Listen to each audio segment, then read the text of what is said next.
रामकृष्ण हरी. आज आपण चालू करत आहोत श्री गुरुचरित्र कथासार अध्याय 39वा. तर आजच्या अध्यायात आपण पाहणार आहोत की अश्वत्थ महात्म्य आणि वृद्ध वंदेला संतान प्राप्ती. तर आपण अध्यायाला सुरुवात करू. श्री गणेशाय नमः.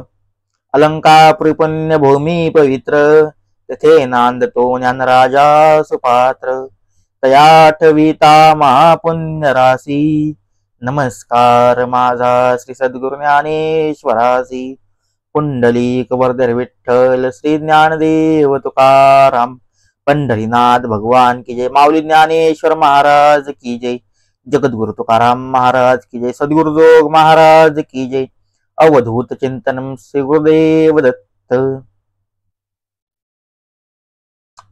तर मग सिद्धयोगी म्हणाला, नामधारका, पुढे एक अपूर्व घटना घडली, ती तुला सांगतो, ऐक. गाणगापुरात शौनक गोत्रातील अपस्तंभ शाखेचा एक ब्राह्मण होता. त्याचे नाव सोमनाथ. तो वेद शास्त्र संपन्न होता. गंगा ही त्याची पत्नी. ती सुशील आणि पतिव्रता होती. ती 60 वर्षांची होती. तिला मूळबाळ नसल्यामुळे लोक तिला वांज म्हणून हिणवत असत. ती श्रीगुरूंची भक्ती करायची, त्यांचे नित्य दर्शन घ्यायची, त्यांना निरंजनाने ओवाळायची. या तिच्या सेवेने श्रीगुरु प्रसन्न झाले. ती तिला म्हणाले, तुझ्या मनात काय इच्छा आहे, ती इच्छा नारायणाच्या व शंकराच्या कृपाप्रसादाने नक्की पूर्ण होईल. गंगाबाईने श्रीगुरूंना वंदन केले व म्हणाले, स्वामी, मी निपुत्रिक आहे म्हणून लोक माझी निंदा करतात. माझे तोंडही पाहू नये असे म्हणतात. जिला मूल नाही तिच्या जगण्याला काहीच अर्थ उरत नाही. निपुत्रिकाला स्वर्ग प्राप्ती नाही, त्याच्या पितरांचाही उद्धार होत नाही. पुत्र वाचून घर म्हणजे अरण्यच. मी स्नानासाठी नदीवर जाते, तिथे अन्नस्त्री आपापली मुले बाळे घेऊन येतात, त्यांना कौतुकाने खेळवतात. ते भाग्य मला लाभले नाही म्हणून मी व्यथित होते. जळो माझे वक्षस्थळ. ज्यांना पुत्र पौत्र आहेत ते सुखी, त्यांना मरणोत्तर चांगली गती मिळते. आमच्या सारख्यांना माझे पिंडदान देणार सुद्धा कोणीच नाही, त्यामुळे तेथेच ही अधोगतीच प्राप्त होणार. आता आमचे आयुष्य सरत आले आहे, म्हणून पुढे आम्हाला उत्तम जन्म मिळावा, त्यावेळी पुत्रवती होण्याचे सद्भाग्य मला लाभावे एवढीच इच्छा आहे. श्रीगुरूंनी तिची जन्मतळमळ जाणली.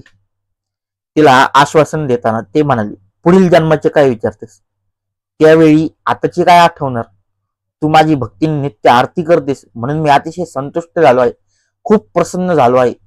तुला याच जन्मात सुलक्षणी कन्या व पुत्र होतील असे खात्रीने समज. त्या ऐकून गंगाबाईने आपल्या पदराला गाठ मारली व श्रीगुरूंना म्हणाली, स्वामी, पुत्रप्राप्तीची इच्छा धरून मी अनेक दैवते पूजली, अनेक व्रतवैकल्य केली, तीर्थयात्रा केल्या. कोणी म्हणाले, तू अश्वत्थाची सेवा कर, तुझे मनोरथ पूर्ण होतील, म्हणून मी आजन्म अश्वत्थाला प्रदक्षिणा घातल्या.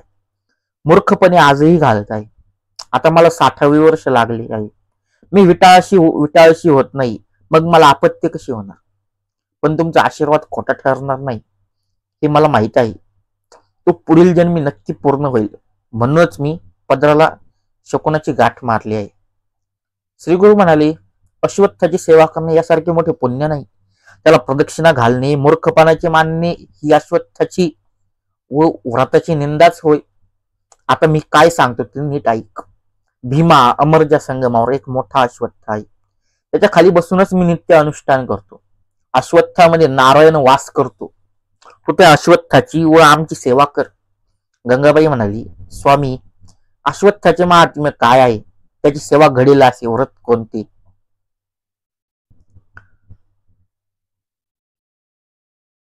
तेव्हा गुरुदेव म्हणाले, ब्रह्मांड पुराणात ब्रह्मदेवाने नारदांना अश्वत्थाचा महिमा सांगितलेला आहे. पुढे नारद त्रिभुवनात संचार करीत असताना ऋषींच्या आश्रमात आले.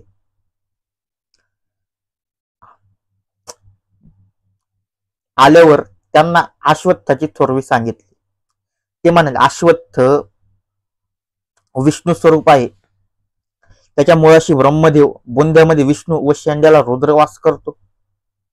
त्याच्या शाखांमध्ये दक्षिणेला शंकर, पश्चिमेला विष्णू, उत्तरेला ब्रह्मदेव व पूर्वेला इंद्रादी देवता वास करतात.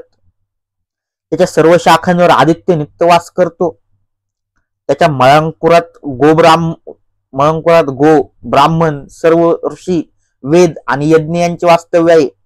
पूर्वेकडील शाखांवर सर्व नद्या व सप्तसागरांचे वास्तव्य आहे.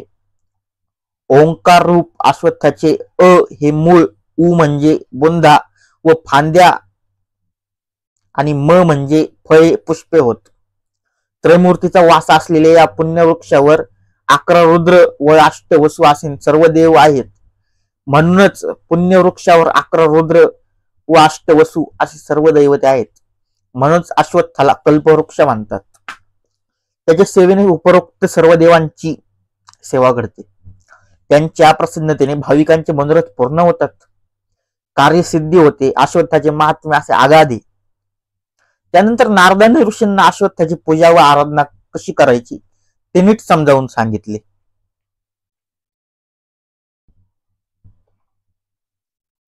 ते म्हणाले, चैत्र, आषाढ व पौष या महिन्यात गुरु, शुक्र व चंद्रबळ असणाऱ्या दिवशी अश्वत्थाची आराधना करावी. या व्यतिरिक्त दुसऱ्या कोणत्याही महिन्यात दिन शुद्धी पाहून व्रतारंभ केला तरी चालतो. या वृक्षाला रविवारी, सोमवारी, शुक्रवारी, संक्रांत दिनी, संध्या समयी, रिक्त तिथीस, अपराह्न काळी म्हणजेच तिसऱ्या प्रहरी, पर्वणी काळी, व्यतिपात योगावर, वैदृद्धी आदी दुर्दिनी स्पर्श करू नये. हे व्रत करणाऱ्याने उपवास करावा, शुचिरभूत असावी, निंदा करणे, खोटे बोलणे, जुगार खेळणे, पाखंड वर्तन करणे आदी गोष्टी टाळाव्यात.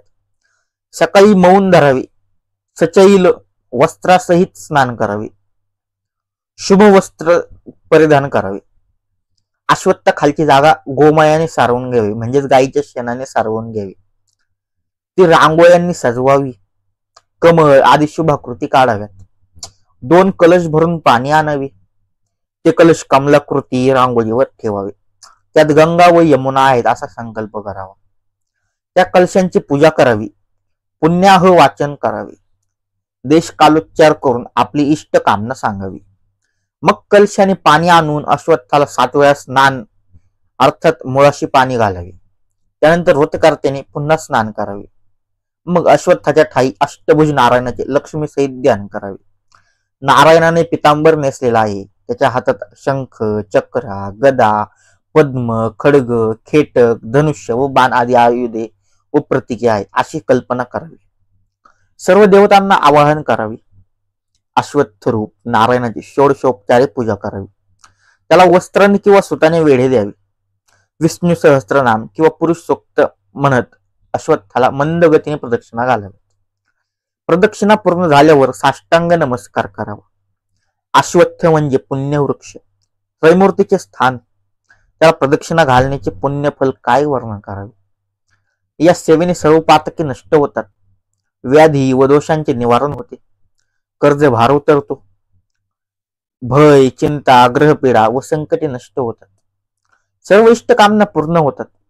शनिवारी अश्वत्थाखाली मृत्युंजय मंत्राचा जप केल्याने अपमृत्यू टळतो, मनुष्य पूर्णायुषी होतो.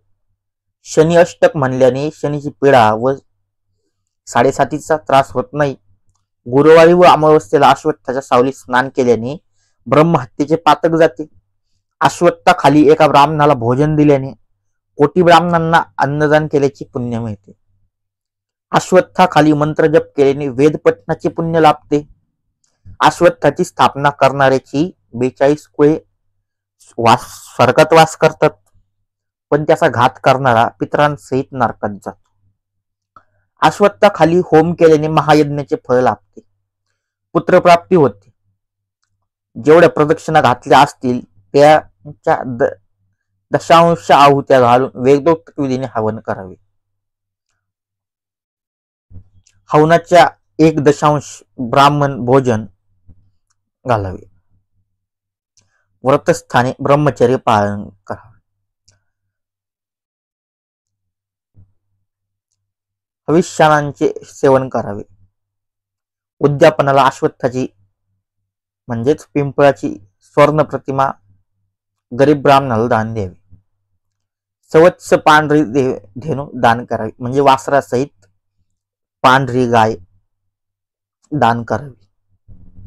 अश्वत्थाखाली तिळाची रास करावी. ती पांढऱ्या वस्त्राने आच्छादून ब्राह्मणाला दान करावी. श्री गुरु गंगाबाईला म्हणाले, अश्वत्थ महिमा हा असा आहे त्याची भावभक्तीने सेवा करणाऱ्यास उत्तम फलप्राप्ती होते. संगमावर जो अश्वत्थ आहे तेच आमचे स्थान आहे. त्या वृक्षाची एकाग्रतेने सेवा कर, त्यामुळे तुला कन्या व पुत्र होतील. तेव्हा गंगाबाई म्हणाल्या, स्वामी, मी 60 वर्षांची वंध्य आहे. मला अपत्य होणे शक्य नाही, पण माझा तुमच्या वचनांवर विश्वास आहे, पूर्ण विश्वास आहे. अश्वत्थाबद्दल माझ्या मनात तितकीशी श्रद्धा नसली तरी मी त्याची सेवा करेल. श्रीगुरूंना वंदन करून ती ब्राह्मणी संगमावर गेली. तेथे षटकुल नामक तीर्थात स्नान करून श्रीगुरूंनी सांगितलेल्या विधीप्रमाणे अश्वत्थाची सेवा करू लागली. या आराधनेच्या 3ऱ्या रात्री एक ब्राह्मण तिच्या स्वप्नात येऊन म्हणाले, तू गाणगापुरात जा, तेथे श्रीगुरूंना 7 प्रदक्षिणा घाल. ते जे काही देतील ते तू भक्षण कर, तुझी इच्छा पूर्ण होईल. तिला जाग आली. 4थ्या दिवशी ती अश्वत्थाची सेवा करून ती मठात आली. तेथे श्रीगुरूंना प्रदक्षिणा घालून नमस्कार केला. श्रीगुरूंनी प्रसन्न हास्य करून तिला 2 फळे दिली व म्हणाली, ही फळे तू भक्षण कर, भोजन करून जा. मी तुला कन्या व पुत्र दिले आहेत, तुझी इच्छा लवकरच पूर्ण होईल. आधी व्रताचे उद्यापन कर, पूर्वी सांगितल्याप्रमाणे ब्राह्मणांना दान धर्म कर, त्यानंतरच ही फळे खा. श्रीगुरूंच्या आज्ञेनुसार व्रताची यथाविधी सांगता करून गंगाबाईंनी ती 2 फळे भक्षण केली. तर काय आश्चर्य, त्याच दिवशी सायंकाळी वृद्धापकाळ असूनही तिला ऋतू प्राप्त झाला. त्यानंतरचे 3 दिवस तिने कोणाकडेही पाहिले नाही. एकांतात श्वेतवस्त्र परिधान करून मौन धरून राहिले. फक्त हविष्यानाचेच सेवन केले. 4थ्या दिवशी सुस्नात होऊन ती पती समेत श्रीगुरूंच्या दर्शनासाठी आली. दोघांनी श्रीगुरूंची षोडशोपचारे पूजा केली. 5व्या दिवशी पतीशी संग करून ती गरोदर राहिली. ही वार्ता लोकांना श्रोत होताच त्यांना मोठे आश्चर्य वाटले. तिच्या पतीला सोमनाथला खूप आनंद झाला. त्याने तिचे कौतुकाने सर्व डोहाळे पुरविले. गंगाबाई गरोदर असतानाही श्रीगुरूंच्या दर्शनात जात असे. ती व तिचा पती श्रीगुरूंची नित्य स्तुती करीत असत. प्रसूती काल पूर्ण होताच गंगाबाईला एक कन्या झाली. ज्योतिषांनी तिचे उत्तम जातक वर्तविले. कन्यारत्न प्राप्त झाले म्हणून सोमनाथाने खूप दान धर्म केला. 10 दिवसांनी ते दोघे कन्येला घेऊन श्रीगुरूंच्या मठात आले. श्रीगुरूंनी त्या कन्येला प्रेमाने मांडीवर घेतले व म्हणाले, ही कन्या शतायुषी होईल. हिचा पती ज्ञानी असेल. हिला पुत्र पौत्र होतील. ही सुखात आनंदात राहील. हिच्या पतिव्रत्याची धर्माचरणाची सर्वदूर ख्याती होईल. ही सर्वांना वंद्य होईल. दक्षिणेचा राज हिच्या दर्शनासाठी येईल. गंगाबाई म्हणाली, गुरुदेव, आपल्या कृपाप्रसादाने कन्या झाली. आता पुत्रमुख पाहण्याची इच्छा आहे. श्रीगुरू म्हणाले, तुला कसा पुत्र व्हावा असे वाटते? ज्ञानी असावा असे वाटत असेल तर तो 30 वर्ष जगेल. शतायुषी पुत्र हवा असेल तर तो मूर्ख असेल. गंगाबाई म्हणाली, मला मोठ्या योग्यतेचा पुत्र हवा.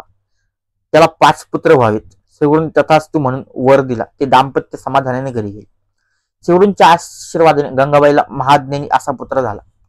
कन्येचे भविष्यही खरे ठरले. तिच्या पतीने मोठमोठे यज्ञ केले म्हणून त्याचे नाव दीक्षित हे नाव सर्वत्र प्रख्यात झाले.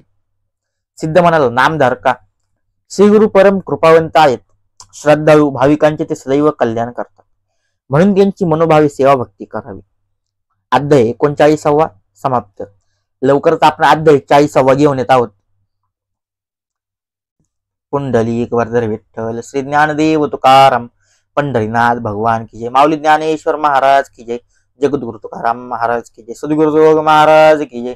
अवधूत चिंतनम श्री गुरुदेव दत्त. व्हिडिओ आवडल्यास लाईक करा, शेअर करा. तुम्ही जर आपल्या युट्यूब चॅनल जर नवीन असाल तर लवकरात लवकर जाऊन आपला संत गाथा या युट्यूब चॅनलला सबस्क्राईब करा आणि डेली अपडेटसाठी बेल आयकॉनवर क्लिक करा. रामकृष्ण हरी.